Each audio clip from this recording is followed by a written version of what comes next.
Monday Night Football. For some strange reason, we had two games. We had the Browns versus the Steelers and the Panthers versus the Saints. Two division games. Oh, that's kind of interesting. But to me, I have a huge problem with two Monday Night Football games, particularly when neither one of them is like a real marquee matchup. You know, if you got two Monday Night Football games, it's supposed to be like Patrick Mahomes versus Joe Burrow in the first one, and then Lamar Jackson versus whoever in the next. You know what I'm saying? I'm like, who wants to watch these games right now? Like, I was kind of confused. Yeah, my whole issue was, and you're right, it wasn't a marquee matchup, but they were division rivals. Like, that should be exciting if nothing else, but it still seemed like it missed the mark. Those two teams, four teams rather, but the two division games, it was very lackluster, especially the first one. The first one that came on was Saints Panthers, and that was kind of like, I got to see Bryce Young.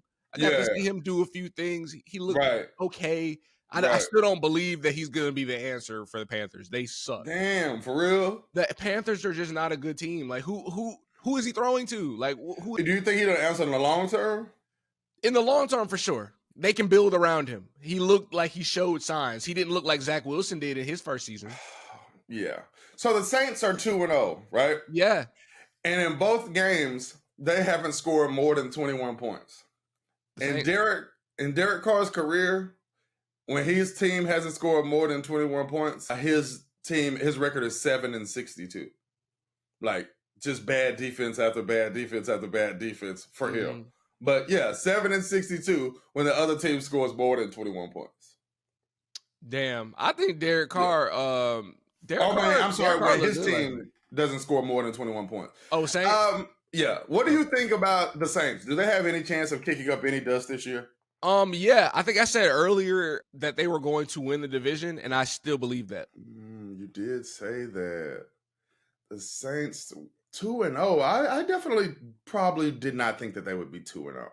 I don't think a lot of people did, but I got them winning that division. I don't know if a team is going to win a division not scoring 21 points in a game, bro. Like, you got to score 21 points. Like, they had 3 in the first quarter, 3 in the second quarter, 7 in the third, 7 in the fourth. They score consecutively though. Every quarter they gonna pull up. They putting up points. If your defense holding people under 21 points, you're gonna win a lot of games. That too. I didn't love either one of these games. I wasn't that excited about either game even beforehand. The worst thing about the whole night was Nick Chubb getting hurt.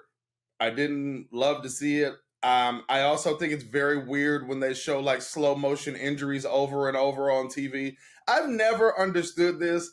I've never liked it, and I've always viewed it as being kind of inhumane in a sense. Yeah, I feel that. Even when I was watching the game, the announcer was like, because I missed the play where it didn't happen, but the announcer was like, yeah, and we will not be showing the replay. And I was just like, I respect that because who wants to see that? I want to say a nigga was eating at the same time too, so I'm just like, bro, not in front of my food. Right. So I'm thinking like, damn, this must be a really bad injury. I fuck around on Twitter, and if you the For You tab, that ain't nobody you follow, and that's just anything sports related popping up at that point. Yep. So that's when I unfortunately seen it at. But like, yeah, it was one of those injuries that as soon as you see it, you knew his season was over. Yeah, I ain't like that. No joke. Even though Aaron Rodgers, you couldn't really tell with his, but as soon as Aaron Rodgers laid on his back, I told my homeboys his season is over. Yeah, and I saw him stand up. And then immediately sit back down. And I was like, yeah, it's a wrap, bro. Yep. He can't put no pressure on that shit, dog. His season is over. And I'm just like, damn. Like, it's been a lot of injuries, bro, especially to the running back position. Saquon just got hurt. Yep. They say Eckler finna miss some weeks. Yep. It's just like, damn. Yeah. That's why they don't be wanting to pay them running backs. I was just about to say it. I had the conversation with my pops over the weekend, and he's a big advocate for paying the running backs too. But it was just like, man, he definitely was on your side of that argument with taking some money from the QB. Yes, man. But yeah, he was like, you got to restructure. He also brought up a new point: incentives. More incentives. Yeah. More incentives for like. Running backs, hey, I'm gonna give you that money you want. But you got to meet this mark, and this mark in that 2 or 3 years, and it's guaranteed. You got that. I don't think that's crazy. I don't think it's crazy either. Yeah. Well, I'm going to say I do not have any interest in Monday Night Football games being double headers. I don't have no interest in that, especially you got 7 days in the week, to be completely honest. I'd rather y'all play on Saturday. Yes, I don't want to see 2 Monday Night Football games, bro. I don't. At least not that close to the same time. I think one started at 7:15, the other one started at 8:15. Yeah, it's 2-hour games, 1 hour apart. These are going to overlap. Yeah, and it doesn't make any sense at all.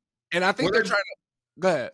Were they both on ESPN, like ESPN and ESPN2? That is exactly what happened. And that they're trying to push something because a lot of people complained about it, and then a lot of other people's rebuttal was like, it's 2023. You can watch both games at the same time because YouTube TV has the split screen thing with the Sunday ticket package. But that's an added bonus. Everybody don't get that luxury. So if you just watching that bitch on regular cable, you switching between 2 channels and a channel that you might not have.